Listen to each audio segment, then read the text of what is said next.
Right, so here we are in Dis with Carrie Kohan. I'm Joseph Gregory Hallett, and it is Saturday, the 12th of August 2023. I've got a very lightweight tripod, so it's going to move a bit, and that's just part of the entertainment, free of charge. It's not a drunk cameraman. There is no cameraman that we can blame. Yeah, we're going to be talking about lots of stuff. We've just been chatting for about a couple of hours now, and a couple of hours a few nights ago, and we really should have got all that on film. I know. I've structured some stuff which is really boring. Well, actually not boring. It's a good basis of what we perceive from our experience to be the Charlie Ward fraud and David Mahoney phony. That's really where it is. That's my experience. And then Carrie Kohan's got a similar experience.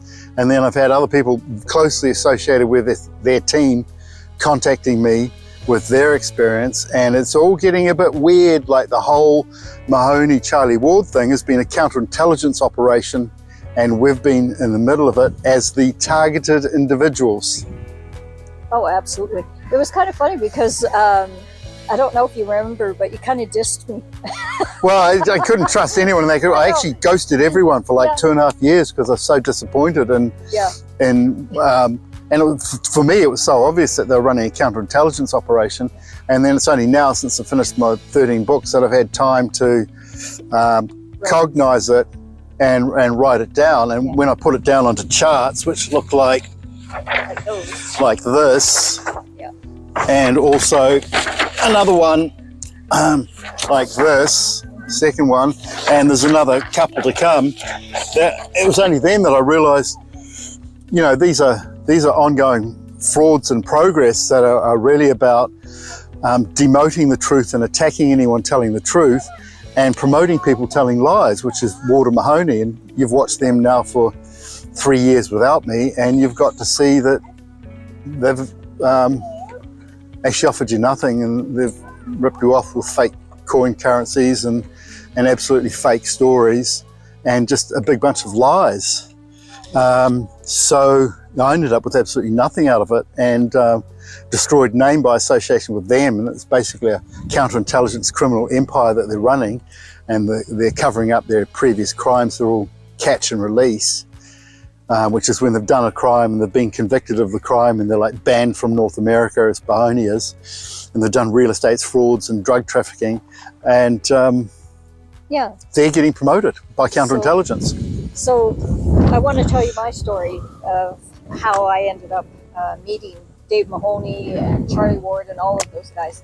And it's kind of funny because when I phoned you or texted you the other day, I was like, wow, I'm so excited to know that you're not one of them, because I was actually questioning the same thing. I remember thinking, I don't know about, Greg Hallett, because it's by association, right? And my experience was not so great. So I'll go back a little ways, back to, I don't know if you guys remember, but I was the one that found the cave long after you had left. You left in 2014, 2015, 214, like that. And so I'm a Canadian, and all of a sudden I find myself in Portugal, and I'm sitting up. It was like midnight one night, and I kept hearing spirit. I'm a psychic, right? I'm Aboriginal, so Métis, Ojibwe, and Cree. Anyways, so I've had communication with spirit since I was little. Hang on, excuse me, but I'm just going to have to, the hair's covering that. Okay, watch yourself there, buddy. There you go, that's better. Okay. Clean hands and equity. Yeah, exactly. So, anyways, gotta watch this guy, right? No. Well, you do actually. Yeah. Keep it coming. Yeah, okay. So, anyways, it was 12 o'clock at night, and I kept hearing spirits say, "Find the cave, Carrie, find the cave." And I had just seen a video of Greg, and he said that the cave was, close to the Spanish border. And so I pull out Google Earth and I look at it, and I'm looking and looking, and for a couple of hours, and finally I gave up. I was like, I can't find it. And Spirit said, just use your intuition, use your gift. And so that's what I did. And 2 strokes of Google Earth there it was. Found it. Well, I was so damn excited. I woke up my partner and I said, "My God, I found the cave!" So, anyways, I couldn't go to the cave for 3 days because of legal battle, and in that 3 day period, I had this guy show up. His name was Adele, and he showed up from Libya, I think it was, and ex-military. I met him in the grocery store. He said he was kind of homeless. It was COVID. It was just coming out of lockdown, and it was June 2020. And so I said, "Well, geez, I've got 4 villas in Portugal. I've got lots of space right now. Where are you renting?" And he goes, "I have to leave there right now, so I'm kind of homeless." Anyways, long story short, I gave him a place to live. Well, I'm leaving in the morning to go and find the cave, and he comes along and says, "Hey, what you doing?" And I said, "Well, I'm going to go find a cave." And he goes, "Hey, I love that. Do you mind if I come along?" So he comes along, and we find the cave, not a problem, and it's a drop. You have to go way down, and I made it down, not a problem, and he did, of course. He's ex-military. And so while we were there, he really wasn't, he was so excited. He was like lifting up the Persian rugs that were at the site. You left Persian rugs behind, Yeah. And he had one monstrous Persian rug and one smaller. It was like, one was at the foyer of the cave, and then the smaller one was inside, right?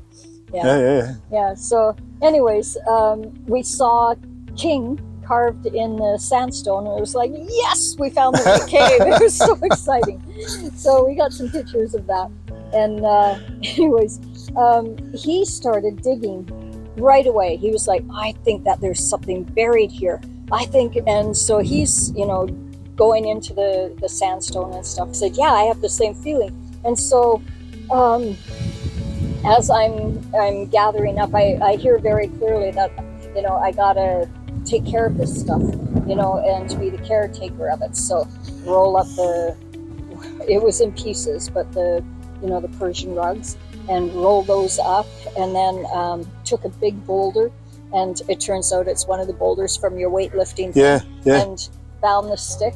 But in the cave itself, it was completely filled with 4x4 big chunks of pieces of wood, because they were building a thing above it, and so they used the excess wood, and whoever did it put in all of these big pieces of wood, right? So anyways, he helps me. We're taking out the wood, and my former husband was with us as well, and so we're unburying the cave, and in the cave is this big piece of wood with green netting on both sides, really thick green netting.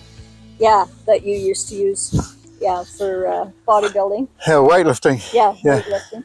And then there were 2 sandals, old sandals, and I lifted up the sandal, and there was a piece of paper in it. It looked like paper towel that had been wet, and have you ever seen paper towel that's wet and dried, and then it's stuck together completely? So anyways, I put those into, I hate to say, a garbage bag. Sorry. And so I put those in the garbage bag, and it's a hike up, so had to 4 meters. It's flat, and then there's a 4-meter cliff. Yeah, it's a long ways. So anyways, we took the terrible way up. No, it's got a 70-foot drop on one side, man. Right. I don't do that one. It's too scary. It's freaking scary. Yeah, and really so scary. The night before we were leaving for this, I actually saw that the military guy was going to come with us, but I saw in my image that he pushed my former husband off that cliff that way up. And so I knew that he was going up. I had to be in between them. I had to make sure that he was still safe, my former husband. And so anyways, the military guy, he's got the rugs, and we've got the rest of the stuff.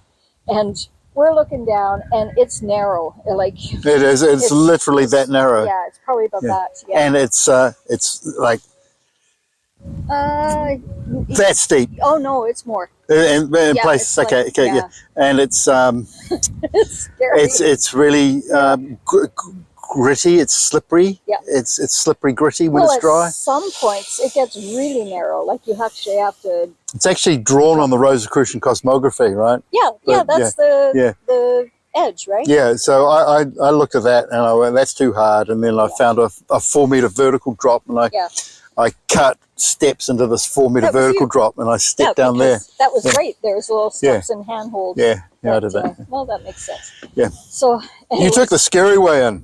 well, no, I did the good way down. You know, the Vertical. 40 meter. But on the way back, the military guy led us up, and he goes, "Oh, come this way. It's easier." Yeah. He was like a mountain goat. He just went up, and we're knees knocking. We get up to the top, and the military guy's on the phone, and he's talking on the phone, and he's pacing, and he was talking to someone. Wow. So anyways, he disappears right after that. He moves out. He says, "Oh, I'm back to Libya. Thanks so much. Off now." So I'm thinking, damn, he knows where the cave is. And so anyways, a couple days go by, and I get a feeling. I watch another video of Dave Mahoney or whatever his name is now. David George O'Mahony. There you go. And he was talking about you. And so, long story short, I get a vision that Dave is coming, to the cave. And so I get a hold of him. And I phoned Charlie Ward because I had been friends with Charlie. I'd been on a show a couple of times, and he seemed like a nice guy. And so, anyways, woo! Oh! That was a big catch. Time to get the gaffer. Yeah. And that's okay. So I get a hold of Charlie Ward, and Charlie Ward gives me Dave Mahoney's number. I phone Dave Mahoney, and he says, I don't think we're coming out in any near future to the cave. You know where the cave is? And I said, yeah, it was just there. And he goes, you know the coordinates? And I was thinking, well, wouldn't Greg know the coordinates? Like, you guys are such good friends. I would think that Greg would have told you where the cave is. And I said, yeah, of course. I can send them to you now if you want. And he was like, yeah. And I said, well, I think you're going to be here in 3 days. So a couple of minutes later, phone rings. Dave Mahoney's phoning up and saying, I'll see you in 3 days. So he, Lee Dawson, bodybuilder Lee, who I liked actually. I don't know if you know much about Lee Dawson, the bodybuilder one. I've met him. Yeah. Met him over 4 days, and that's it. Because he seemed nice enough actually. He was actually decent compared to the rest. And then Dave Vickers, the videographer, he comes out. So the three of them come, and I say, you can stay in my villa next door for the couple of days. I coordinated everything, and because my background was film, so I hired the production company, the drones, the units. Oh, you did that. Oh, yeah, That was the best footage. That was good. Yeah. Got it all coordinated, right? And so the agreement was that they would give me a production manager's credit and, for IMDb, and that never happened.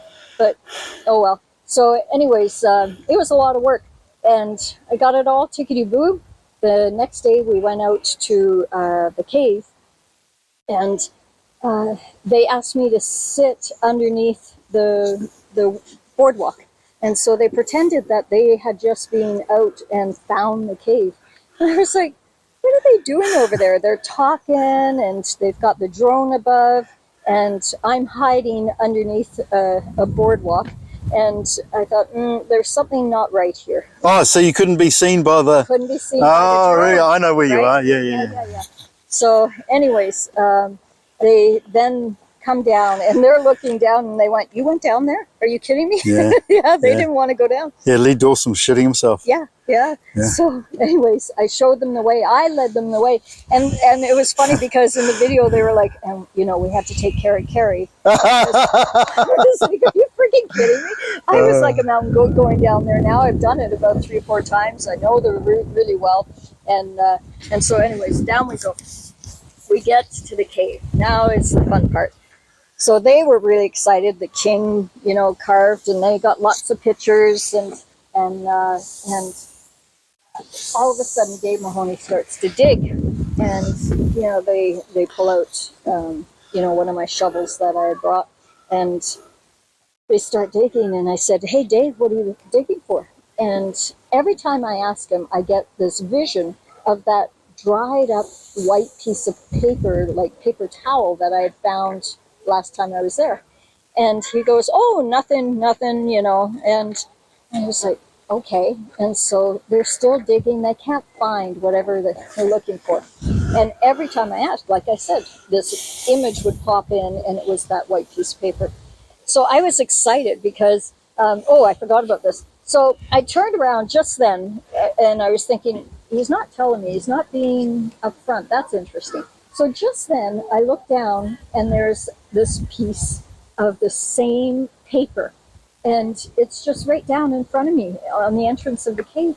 And I picked it up, and I kind of bent the paper and looked inside, and there was ink, and there was a Regal stamp.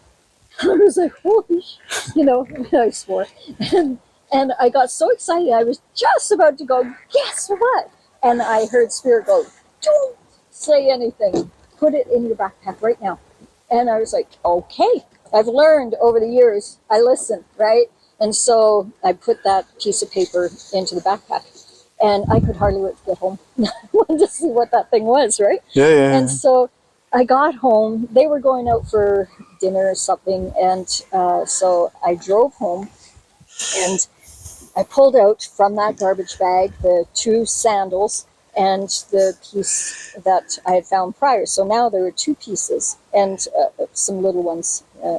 You know, one of them had like a, you know, candle wax on it. Yeah. So, anyways, I had one rolled up with a seal on it, sealed with candle wax, stuffed inside a bottle. Oh, okay. Right, Well, so- we'll get to that part because this is actually really interesting. Part of it is that someone played with that piece of paper.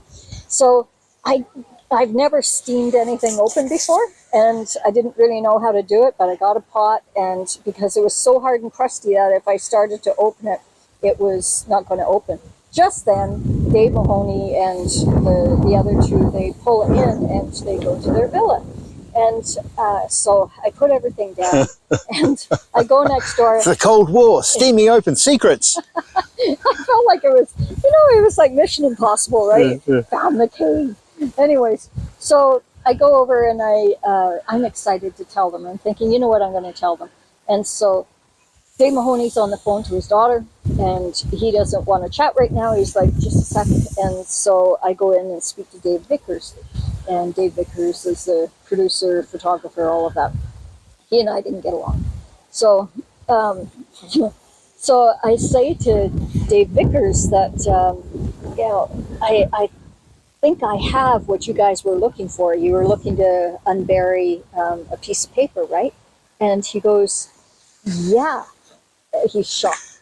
And I said, I think I have it. And he goes, how the F did you get that? And I said, well, when I went the very first time, it was actually in between some sandals.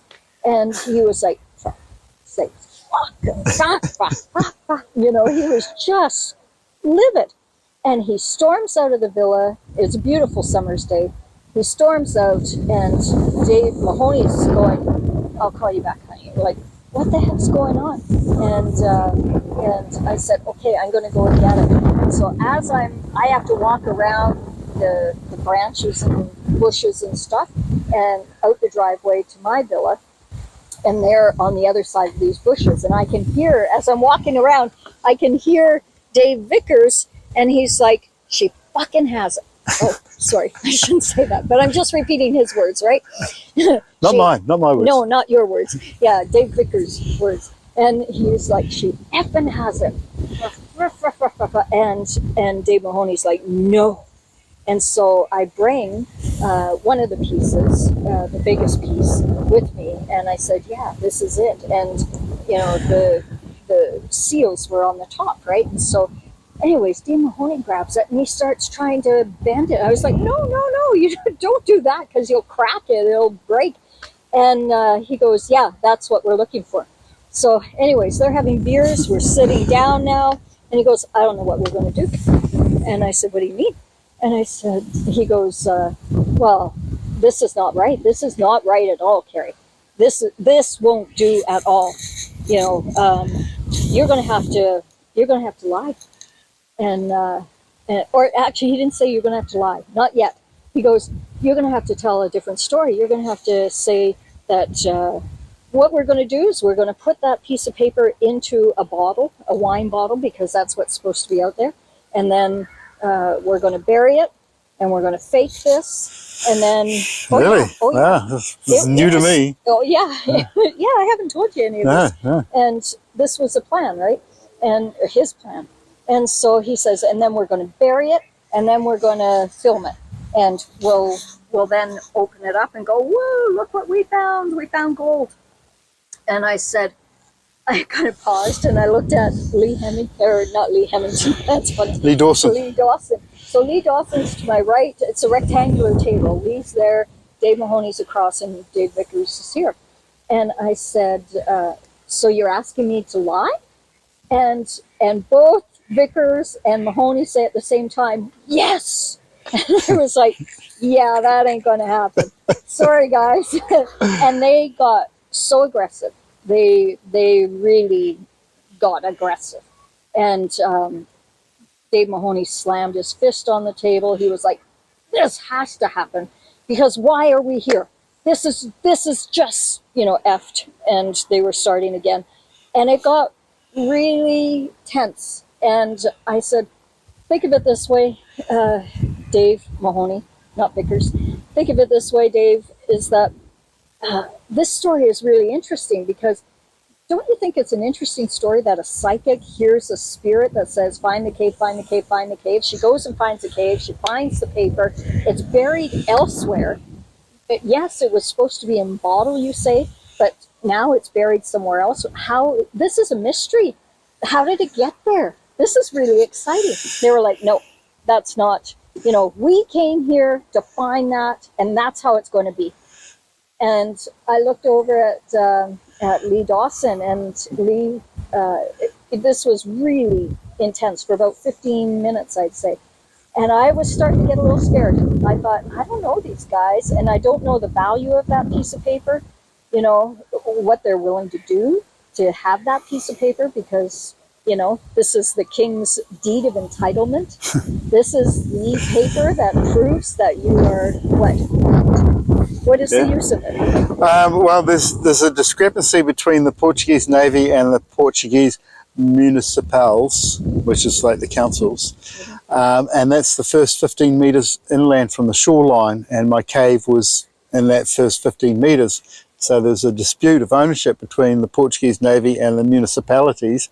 And I have the royal mark of the Prince Regent Duke Governor of the Ports of the Algarve. So I had both sides of that printed on the deed, and I was claiming the cave and the 60 by 35 metre proper around the cave as my own. So this was a deed of entitlement, and, of the would-be king. Before we go into part 2, Greg and I would like to say, if you enjoyed this video, please go ahead and click in the description below, and you'll find the link for our Patreon account. So we'd really enjoy your support. And also, you're going to get a lot of videos there that you won't find anywhere else.